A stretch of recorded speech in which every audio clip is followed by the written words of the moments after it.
friends, I am Urmila Salunki. Welcome to Vivekananda academy of human excellence. आज हम देखने वाले हैं लेखन विभाग से टॉपिक अनुच्छेद लेखन। क्या देखने वाले हैं हम आज? अनुच्छेद लेखन, जिसे पैराग्राफ राइटिंग भी कहते हैं। इंग्लिश में इसे क्या कहते हैं? Paragraph writing. पहले हम देखेंगे कि अनुच्छेद किसे कहते हैं। अनुच्छेद किसे कहते हैं? किसी भी विषय को संक्षेप में लिखना अनुच्छेद लेखन कहलाता है। किसी भी विषय को संक्षेप का मतलब क्या होता है? इन शॉर्ट में लिखने का है, हमें विस्तार से नहीं लिखना है। किसी भी विषय को हमें अनुच्छेद लेखन के लिए विषय दिया जाता है, उस विषय को हमें इन शॉर्ट में क्या करना है? हमें शॉर्ट में लिखना होता है और उससे कहते हैं अनुच्छेद लेखन। उसे क्या कहते हैं? अनुच्छेद लेखन। अनुच्छेद में विषय के अधिक विस्तार करने का स्थान नहीं होता। अनुच्छेद में विषय के अधिक विस्तार करने का स्थान नहीं होता। हम निबंध लिखते हैं, देखो निबंध में हमें क्या करना पड़ता है? विस्तार से लिखना पड़ता है, लेकिन अनुच्छेद लेखन में हमें अधिक विस्तार से नहीं लिखना होता है। अनुच्छेद क्या होता है? निबंध का एक छोटा सा रूप होता है। अनुच्छेद क्या होता है? निबंध का एक छोटा सा रूप होता है। इसमें संक्षेप में किंतु अपने आप में पूर्ण किसी विषय का प्रतिपादन किया जाता है। हमें इन शॉर्ट में तो इसका लेखन करना है, लेकिन ऐसा नहीं होना चाहिए कि शॉर्ट में लिखते समय हम आधा इसको छोड़ दें। हमें ऐसा नहीं करना है। हमें जो विषय दिया गया हुआ है वह पूर्ण रूप से हमें उसको क्या करना है? लिखना है।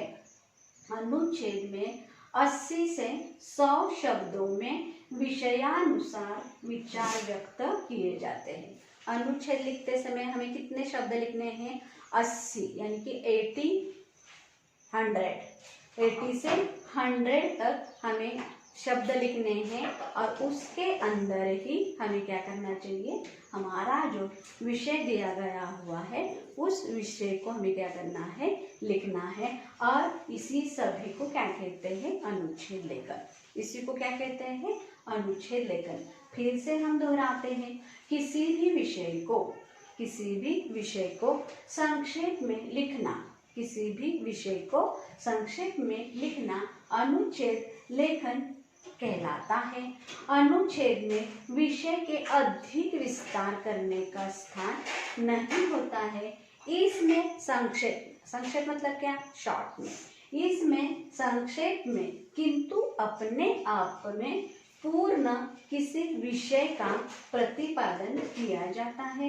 अनुच्छेद में 80 से 100 शब्दों में विषयानुसार विचार व्यक्त किए जाते हैं। अभी हम देखेंगे कि हमें अनुच्छेद लिखते समय हमें कौन सी बातों का ध्यान रखना चाहिए। अनुच्छेद लिखते समय हमें कौन से बातों का ध्यान रखना चाहिए? फर्स्ट, अनुच्छेद में विषय के अनावश्यक विस्तार से बचना चाहिए। अनुच्छेद में विषय के अनावश्यक विस्तार से बचना चाहिए। सेकेंड है, अनुच्छेद की भाषा सरल तथा सुगम होनी चाहिए। अनुच्छेद की भाषा सरल तथा सुगम होनी चाहिए।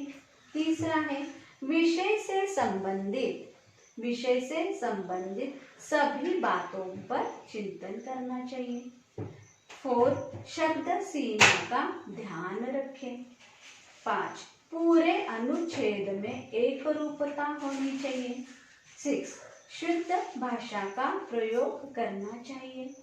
7, सभी वाक्यों का परस्पर घनिष्ठ संबंध होना चाहिए। 8, सामान्यतः 80 से 100 शब्दों में अनुच्छेद लिखना चाहिए। 9, संकेत बिंदुओं के भाव को समझकर पहले विचार करना चाहिए, तथा एक क्रम और लय निश्चित करके उसके आधार पर विषय को आगे बढ़ाना चाहिए। तो यहाँ पर हम लोगों ने कुछ 9 बातें दी गई हुई हैं कि हमें इन बातों को ध्यान में रखते हुए अनुच्छेद लेखन करना चाहिए। अभी पहला हम देखेंगे कि अनुच्छेद में विषय के अनावश्यक विस्तार से बचना चाहिए। हमें जो अनुच्छेद लेखन लिखने के लिए हमें जो विषय दिया गया हुआ है, सिर्फ उसी विषय के ऊपर ही हमें क्या करना है, कंसंट्रेशन करना है, उसके बारे में ही लिखना है, इससे ज़्यादा हमें लिखना नहीं है। सेकेंड पॉइंट में है कि अनुच्छेद की भाषा कैसी होनी चाहिए, सरल तथा सुगम होनी चाहिए। सरल तथा सुगम मतलब कैसे कि हमारी भाषा सरल समझने के जैसे सिंपल लैंग्वेज में होनी चाहिए। हम वहाँ पर हमारी जो भाषा लिखते हैं वह सामने वाले के समझ में आना चाहिए। इसी प्रकार से सरल भाषा में हमें इसका लेखन करना है।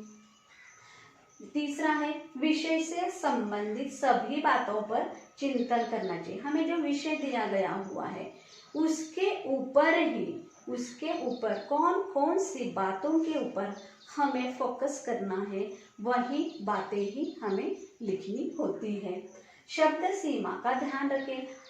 80 या 100 शब्दों तक ही हमें उसके बारे में लिखना है। हमें ज़्यादा लिखना नहीं है, ना कि कम। नेक्स्ट है पूरे अनुच्छेद में एक रूपता होनी चाहिए।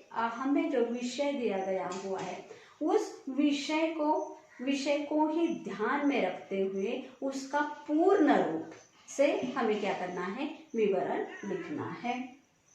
शुद्ध भाषा का प्रयोग करना चाहिए। जब हम लिखते हैं तभी हमारी जो भाषा होती है वह भाषा कैसी होनी चाहिए, शुद्ध भाषा होनी चाहिए।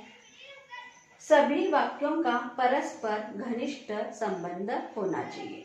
अभी जो हम वाक्य लिखते हैं उन वाक्यों को हमें क्या करना है, परस्पर उनका संबंध होना चाहिए। ऐसा नहीं होना चाहिए कि एक सेंटेंस हमने ऐसे लिखा और दूसरा सेंटेंस हमें इस तरह से नहीं लिखना है। दोनों का संबंध होना चाहिए। सामान्यतः 80 से 100 शब्दों तक, सामान्यतः 80 से 100 शब्दों में हमें अनुच्छेद लेखन करना होगा। आखिरी देखो जो 9वां जो पॉइंट हम लोगों ने दिया हुआ है वह यह है कि कभी कभी अनुच्छेद लेखन में संकेत बिंदु भी दिए जाते हैं। छोटे बच्चों के लिए तो नहीं दिए जाते हैं, लेकिन 9th और 10th स्टैंडर्ड के स्टूडेंट्स को या कभी कभी सभी स्टूडेंट्स को यह अनुच्छेद के संकेत बिंदु दिए जाते हैं। हमें क्या करना है, संकेत बिंदुओं के भावों को समझकर हमें पहले उसके बारे में विचार करना चाहिए। रफली हमें उसका नोटिफिकेशन लिख के रखना होगा तथा एक क्रम और लय निश्चित करके उसके आधार पर विषय को आगे बढ़ाना चाहिए।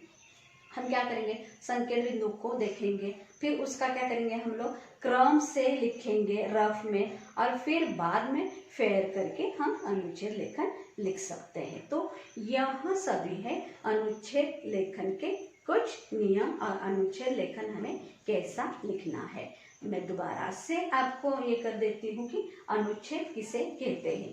किसी भी विषय को संक्षेप में लिखना अनुच्छेद लेखन कहलाता है। अनुच्छेद में विषय के अधिक विस्तार करने का स्थान नहीं होता। इसमें संक्षेप में किंतु अपने आप में पूर्ण किसी विषय का प्रतिपादन किया जाता है।